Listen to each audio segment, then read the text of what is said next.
Сәлеметсіңдер ме балалар? Мен Жалағаш аудандық оқушылар үйінің бейнелеу өнері үйірмесінің жетекшісі Тілеумбетова Динара апайларың боламын. Бүгінгі сабағымыздың тақырыбы мүсін өнері.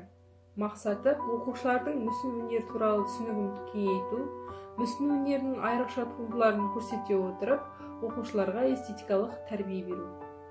Олай болса, бүгінгі жаңа сабағымызға назар салайық. Мүсіннің шығу тарихы. Қазақстан аумағында ежелгі мүсін өнері ескерткіштері тас дәуірінде пайда болған. Бұл тас мүсін балбал тастар. Оны жасауға сопақ пішінді тастарды іріктеп алған. Олар орталық Қазақстан, Жетісу өңірінде көп кездеседі.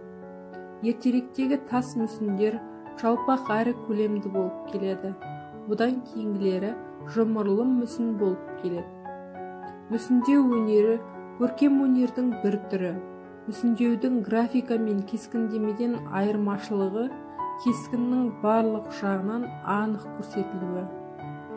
Мүсіндеудің түрлері: бірінші жұмырлы мүсіндеу, екінші рельеф бедерлі.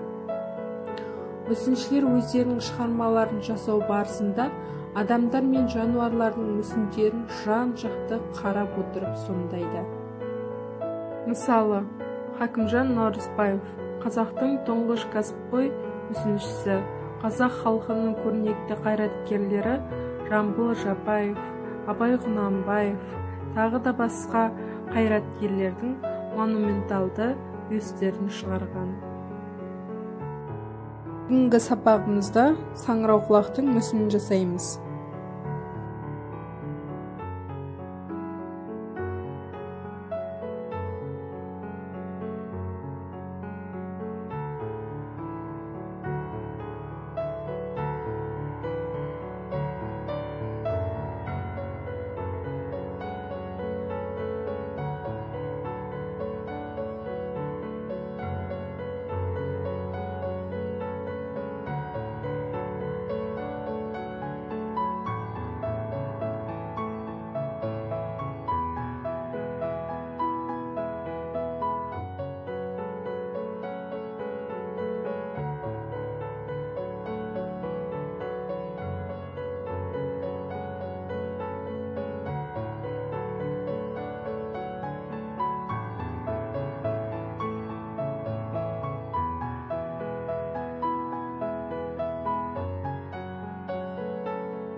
Балалар, бүгінгі сабақты қорытындылай келе, сұрақтарға жауап берейік.